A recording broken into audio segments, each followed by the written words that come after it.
Hey, welcome to HIT. It's High Intensity Tactics for Growth. And today we have an unbelievable entrepreneur, a founder, and has grown a company called ProLink, a national staffing company. Tony Munafo is here to talk about his explosive growth that he's had over the last 9 years. And his reputation of best places to work here in Cincinnati is unmatched. We're excited to have Mr. Munafo. What's going on, big guy? Thanks for having me. Excited to be here today. All right, so I'm excited to have you here today, even though that, you know what, I know we kind of matched today. You know, if you're watching this on YouTube right now, you're probably going, did these guys talk before they got together? And the answer is no. It's just with good people have like minds. I think we just know. We just feel it, you know? So, hey, all right. So, Tony, talk a little bit about kind of your kind of growth. Talk a little bit about, you know, career history. Where did you start? What were some of the things you did? And what's led you to kind of owning your business that you have today? Yeah, not a problem. So I've been in the staffing industry for 17 years. Started with a privately held staffing company. It's the largest privately held staffing company in the country. And worked for them for about 10 years.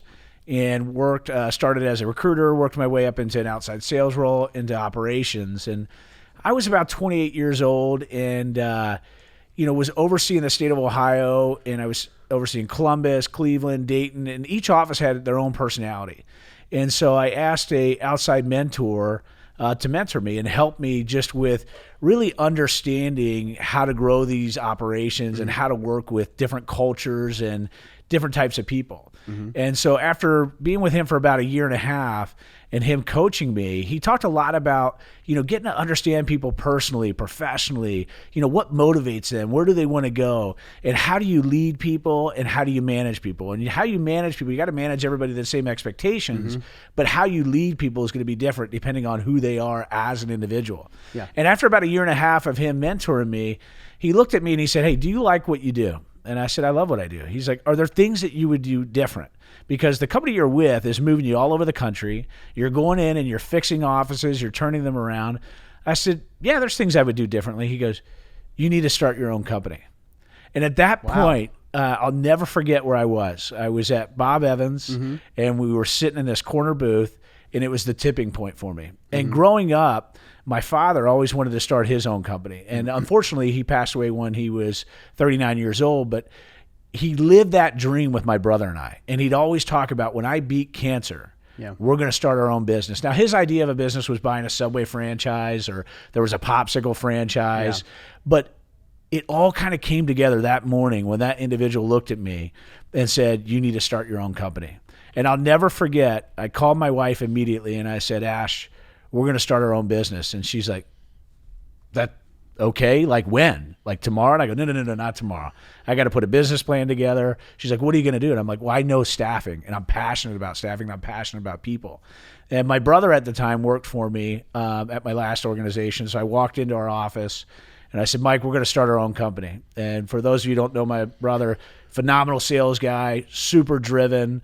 And he looked at me and said, "Let's do it." And so we took 18 months putting a business plan together, another 6 months putting the pro forma together, and then we launched. So that is within 24 months, you from that conversation, you were ready to kind of go. We were ready to go. Yeah. Now, it's so funny because you hear people that all the time that they want to be entrepreneurs, they want to be business owners. You were actually like, this isn't something you had thought about. It wasn't something, maybe you thought about it, unconsciously, but that conversation. Yeah. Were you scared at all? I was, you were nervous, but you were excited too. And what happened to me was, working for this company for 10 years, I got kind of caught up in that corporate machine. Started off recruiting, became successful, a young individual, marriage, young kids, and you just got caught up in it. And I forgot, about what was my dream, what was my passion. It was like, oh my gosh, how did I let this go? I am supposed to start a company. And at the time, I really felt like I was carrying out my father's legacy. But what I realize now with what we've created in ProLink is we're carrying out ProLink's legacy and everybody that works at ProLink's legacy. It's bigger than one person. So do you kind of, you talked about kind of mentorship, because mentorship's kind of big for you, right? Yes. Now, you have, how many employees do you have now at a little over 350. 350. Now, how are you able to kind of are you providing mentorship? Are you providing that same side like leadership and understanding what is motivating people? Because I truly believe that there's a lot of leaders today that just think that they have to be visionaries. Where are the company's going? What is the P&L going to look like? What's the next acquisition? I know you have to be thinking that because you're the CEO. For sure. But what is it that you put in place for these 350 people so they can find, how they grow ProLink, how they find the best version of themselves? Absolutely. And that's the biggest thing. I look at ProLink as the ProLink family. And there's 3 stools to the ProLink family. We have our external clients, we have our external talent that works for us, and then we have our internal team.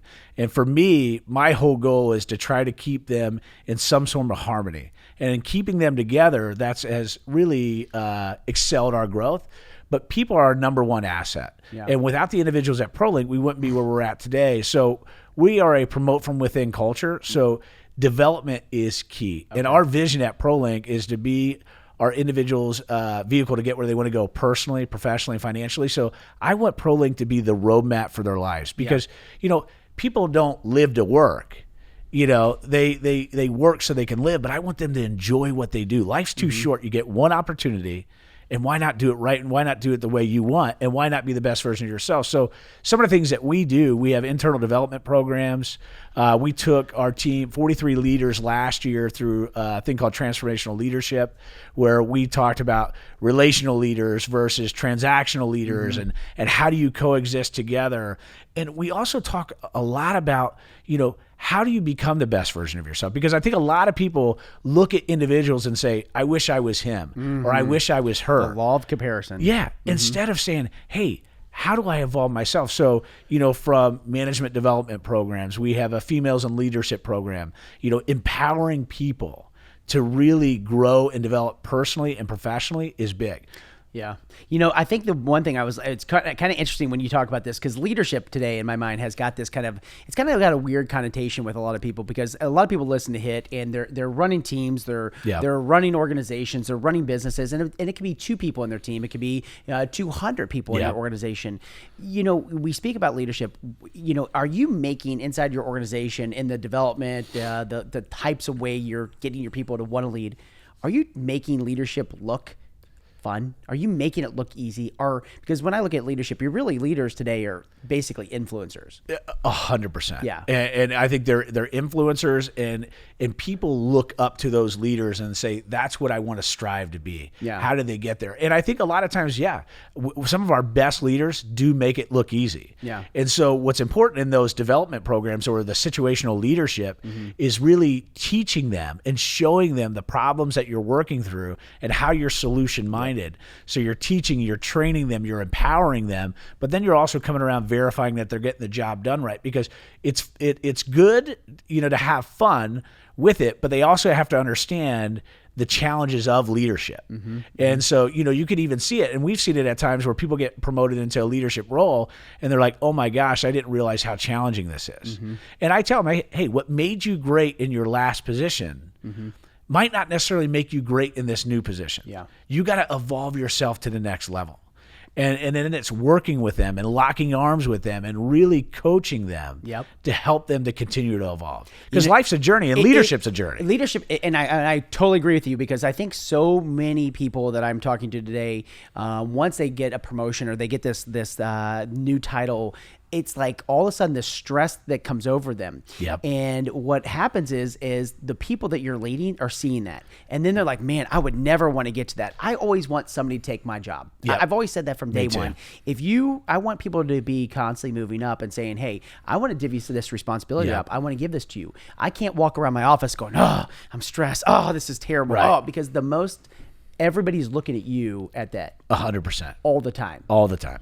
How is it that you, from an internal development, how are you identifying talent inside your organization? Because here's the craziest thing.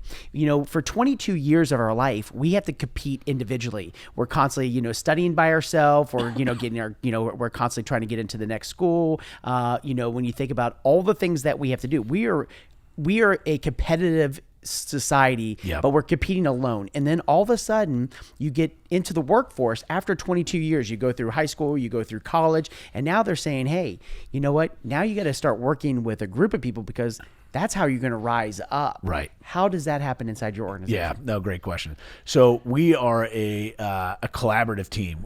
We work together. We're solution minded. One of our core values is energy positive.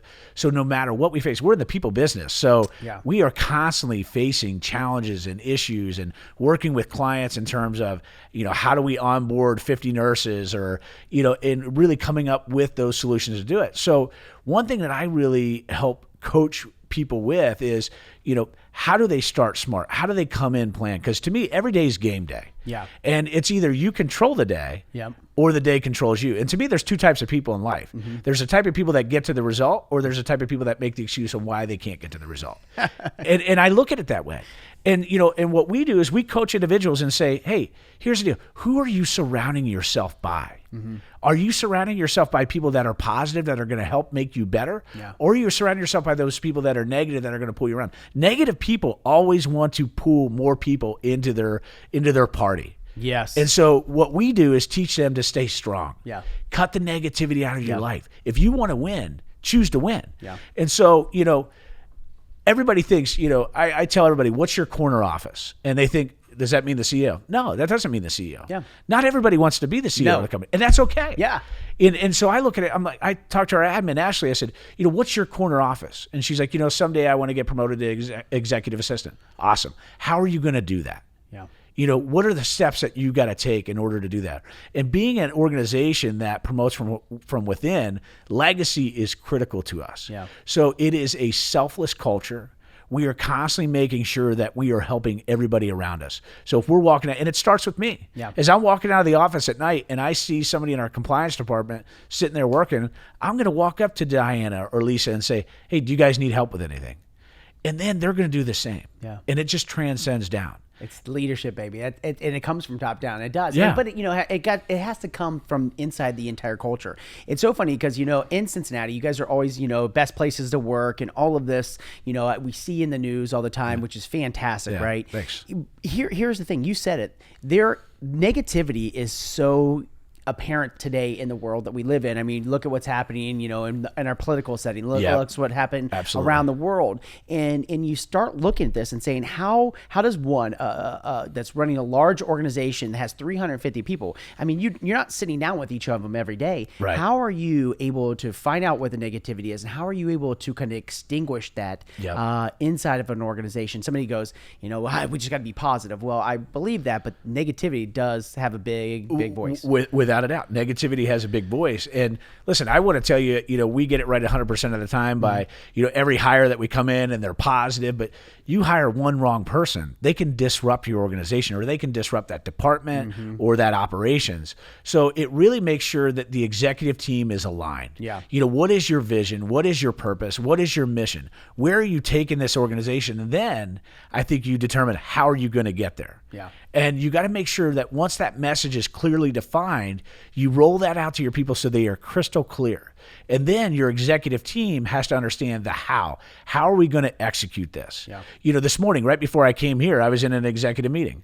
And, we have biweekly meetings where we talk about our vision, our purpose, our mission, and making sure that we are all aligned. So they have to make sure that they are carrying out ProLink's vision, purpose, mission, but also too, as we're carrying that out, as they're running their different regions or their different departments, when they see the negativity coming in, they have to make sure that they are quick to squash it. And one of the things that we pride ourselves on, a couple of years ago, we came up with a social covenant as an organization, and it was really talking about no gossip. And one of it was, hey, if you got an issue with somebody.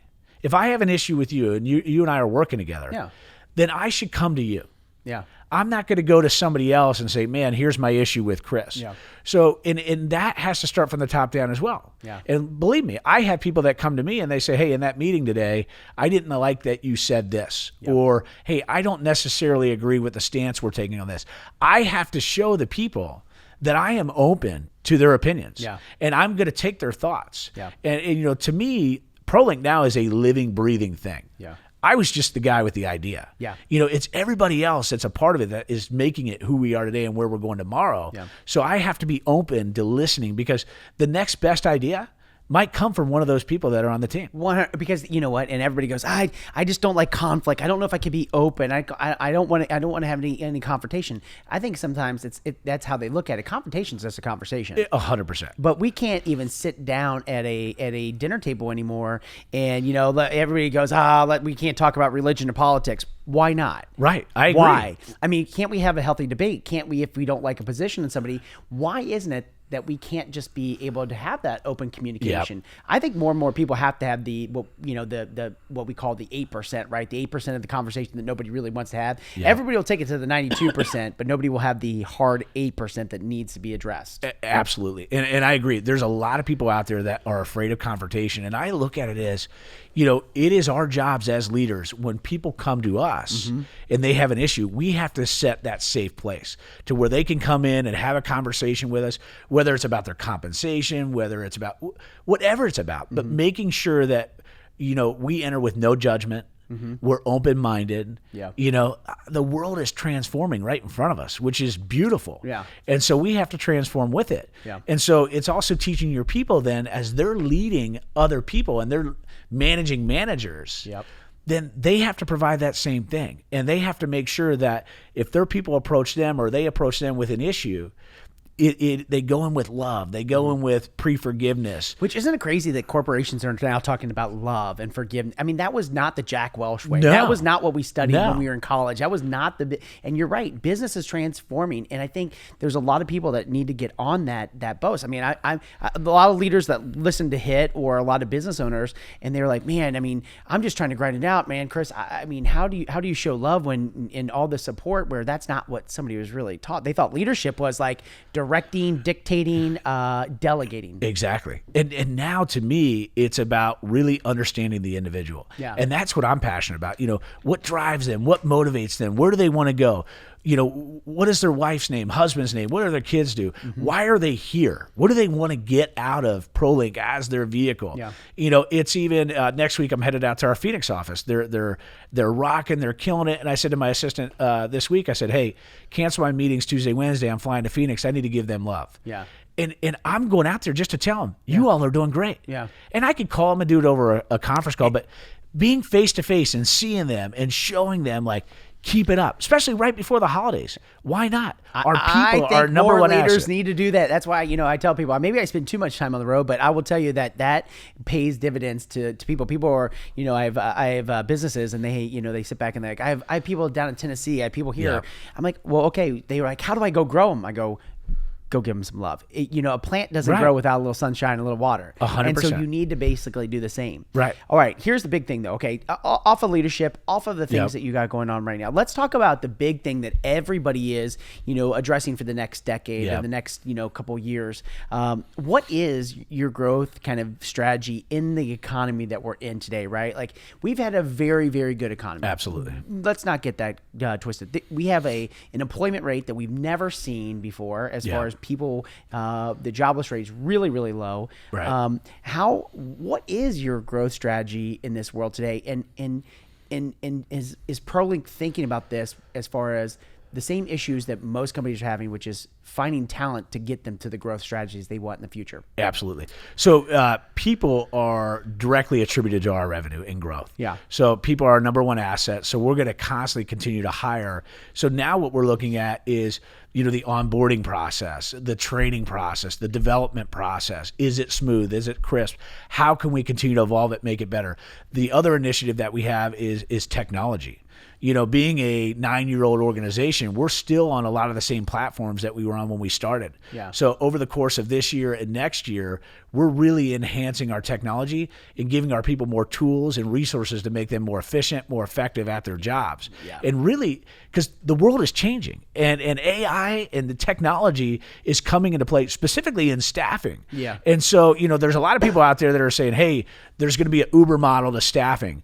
And, I will tell you this, and there's a couple companies out there in our world that are trying. They're not disrupting it because recruiting is still a people-based business. So nobody, a nurse or an engineer is not just going to click on an Uber and say, okay, I'll go work for P&G or I'll go work for this hospital system. Yeah. I think what they'll do is they're going to see technology. They're going to want to do the Google reviews, the Glassdoor reviews. They want to get on and study your website, understand who you are, really, what are your core values and how do you align with them? The demographic today is doing their research up front. Yeah. So engaging the individuals, because the one thing that we coach a lot of our clients on is the process has to be smooth. It has to be streamlined. With the unemployment rate being at record lows, there is a strong war for talent out there. So it's not just about finding the right individual. It's making sure you find the right individual, but making sure as you bring them through the interviewing process, it is streamlined across the board. All of your managers and leaders that are interviewing that person are on the same page. Because if they're not, it will spook that candidate away, and another company is going to hire them up right away. Yeah. So speed to deliver is critical. Yeah. And then with the onboarding process, now what they're saying is a lot of statistics that I read, within the first 5 minutes of somebody joining an organization, they know whether they're going to be there long-term or not. 5 minutes? Within 5 minutes. And here's the deal. So if you look at it, look at your onboarding process. Look at when they walk in that Monday. For us, what we've done as an organization, anytime somebody starts, everybody in the organization has name tags now. Yeah. Because that way it's just it lessens their anxiety, because it's like, well, I think I met him earlier. Yeah. But they'll see Chris and they'll be like, oh, hey, Chris, how you doing? We have a 20-week accelerator, a development program. They have a mentor that they're signed up with right away. We have people leaving all the time from our competitors. And when I interview them, I'm like, why are you looking to leave? And they're like, I just didn't get the training and development that I wanted. Yeah. And they say, nowadays people want training and development. They want career progression. They want affirmations. They want to feel like they're a part of something bigger than themselves. They want to give back to the communities that they live and work in. The world has changed, and careers have changed. And if companies aren't evolving with that, they're going to become extinct. Yeah. And I think it's great where it's going. It's kind of interesting when you say that 5 minutes. Man, I never thought it'd be something that fast as far as getting somebody in, but it makes sense. And and do you guys wear name tags all the time, or is it just like when you're onboarding? How's that? Just when we're onboarding. See that is great. Just when we're onboarding, and we had a new vice president start, and everybody wore them. And he's like, "What's up with the name tags? Is everywhere there's every day?" I go, "No, it's just part of our onboarding process." I said, "Listen, how many people have you met today?" And he goes, 60. And I was like, right, but now you can just walk up to them and you know their names. And I said, and it just helps you. And I said, it just eliminates some uncomfortableness between you on your first day. I said, listen, this guy has 20 years of experience. I go, were you nervous when you came here this morning? And he said, yes. I go, so now imagine that person that's starting their career right out of college. Wow. Or imagine, other people that don't have 20 years of experience that are starting. I said, so any way that we can help eliminate unneeded anxiety, why would you not do that? And so many entrepreneurs out there, they don't stop. They don't look at how critical it is with identifying talent and then onboarding them the right way. They think, okay, I found her. She's great. Yeah. And then she starts, but they give them no direction. Yeah. And they're like, well, she should just take initiative. But she doesn't know your company. Yeah. She doesn't know your culture. She doesn't know your process. She doesn't know your procedure. Yep. And it's our responsibility as leaders to make sure that we're giving that. And I know a lot of entrepreneurs out there that's like, I just don't have the time to do it. Yeah. Yes, you do. You need to make time. And you know what? That is such a good piece, because that is something that I'm trying to get better at each and every day. Because when you're growing so fast, or you're going, you make every excuse of why you don't instill it. And in the same way with us as an organization, 100%. We rolled something out to our sales force this year, which was an actual Big Mac process of onboarding. So we do, because people do well when they have direction. When they do not have direction, they do not know what's going on. You're right. There's all this anxiety. Am I making the right decision? Making the right choice? I think that's an issue. And it is an issue. I will tell you this, out of the 350 people in our company, I would say maybe 5 are naturals. I'm not a natural. I need a roadmap. Therefore, everybody in the organization needs some sort of roadmap on what they need to do their job effectively and efficiently. And so there's so many people out there that don't do that. that don't take the time to say, okay, how do I put together that roadmap of what's expected of them? Or how do I give them the direction on what they need? I read a book years ago by Jim Collins, Built to Last. Oh, yeah. And I ask myself this all the time. What am I doing today that I should continue to do? Mm-hmm. What am I doing today that I should stop doing? And what am I not doing at all that I need to start doing? And I ask myself those 3 questions constantly. And I look at the organization and I ask those questions as well. And that really helps me. One of the best lessons I had when we first started the company, we were about 6 months in, and I hired a consultant. And she was a controller. And so she came in, and I said, listen, I can't figure this out. I'm doing our accounting books, and I'm $10,000 positive for the week. And I said, it doesn't make sense. I have the same billable hours. I save the same head count. My brother's looking at me like, that's great. We made $10,000 extra dollars. I'm like, no, it doesn't make sense. It doesn't line up. And so after about 6 hours of her and I meeting on a Saturday, she was like, walk me through your day. I said, I come in at 4:30 in the morning. I run receivables. I do payables. Then at 6 o'clock at night, or from 7:30 to 6, I recruit, I sell, and at 6, I flip over and I go back into the accounting world. And she's like, look, your mind doesn't work this way. You're a salesperson at heart. She's like, you're a recruiter. You're into sales. You need to stick to what you're good at. And she goes, what you need to do is you need to let me come in and run your books. Yeah. She essentially fired me from the accounting department. And I will tell you, that is one of the best lessons I had as a young entrepreneur, to look at myself and say, what am I good at and what am I not good at? And how do I go out and find those people that are better at things than I am? And so I've taken that approach as we continue to grow the organization. Every year I look at it and say, okay, what am I good at? What am I not good at? And how do I find those people that are good at those things? Which is hugely important, and I think so many people think that the CEO has to be great at everything. And I'm telling you right now, we hire really good. That's what we do. 100%. And make sure you are setting that vision direction. All right, I got some questions, because I know that there's a lot of people wanting to know this. When you think of some of the reasons that you've had success, what are some of the secrets that you've had, either personally or professionally, that has kind of led you to where you're at today? Yeah. That's a great question. I think people have drive, they have work ethic, you have business acumen, you surround yourself by great people, you refuse to give up. I remember when I was telling my in-laws that I was starting a company, they looked at me like I was crazy. My father-in-law worked for the same company for 42 years, started as a delivery driver, retired as the president of the company. And he's like, why are you leaving your company? You got stability, you got a mortgage, you got a wife, you got 2 kids. And I said, listen, I know I can go find another job. If this doesn't work, somebody will hire me. Yeah. I said, but I want to teach my kids that they can do anything they want in life. Whatever it is, whatever their path. If they want to be a violinist, as long as they strive for excellence in all that they do and positively impact the people around them, I'm great with it. And so I said, I have to show, if they know at some point I wanted to start a company and didn't do it, I think everything I've ever told them, they would look at it like I was full of it. Yeah. And he looked at me and said, I think you're taking that legacy stuff way too seriously. And, but that was me. But I will tell you this, I think leaders set the tone. Yeah. They set the pace. I tell all the leaders in our organization, if you want a culture, if you want an operations that drives to the results, that's efficient, that's effective, then set the tone. The second you walk into that office, the second you walk into the meetings, come in prepared, come in with an agenda, come in with a game plan. If you're not running the meeting, make sure you're empowering those other people around you to run that meeting and own it. And getting fired from our accounting department, that was probably the best lesson, because as we've grown, I started looking at all these other departments. I mean, this tech evolution, it blows my mind what we're doing as an organization. I never thought we would be doing this stuff, but we surrounded ourselves with people that understand how to do it. Yeah. And we're coming into the 21st century. So, for me, when I started the company, it was like, you walk up to an edge of a cliff and you jump off and you're paddling your wings, just hoping, suddenly you catch and cash is flying out of your pockets. And suddenly you catch and you're like, I got it. We're going to do this.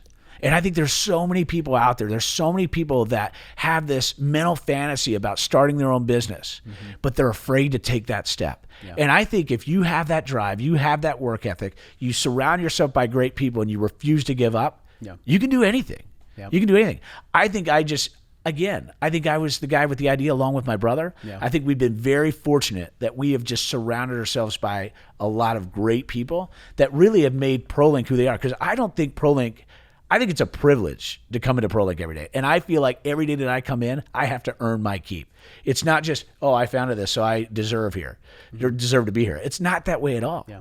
I have to come in every day and make sure I earn it. And I will tell you this, we have barely scratched the surface on the company we're going to become. I mean, I still feel like we're a startup after 9 years. That's the best feeling, isn't it? Yeah. Listen, there's still much more to do. Yeah. Tony Munafo, I'm telling you right now, my friend, when we talk about high intensity, you bring that to the table. CEO of ProLink is here today on HIT. I appreciate you being here. Hey, thanks for having me. Really enjoyed it. Listen, go out there, rate it, review it. And can I tell you, if you want to see more of Tony, make sure you put those comments down because he is an unbelievable leader here in Cincinnati. And we're very, very fortunate to have him and his company here, ProLink. Listen, go out there, have the best day ever. And remember, live life by design, not by default. Have a great day. Thanks, Chris.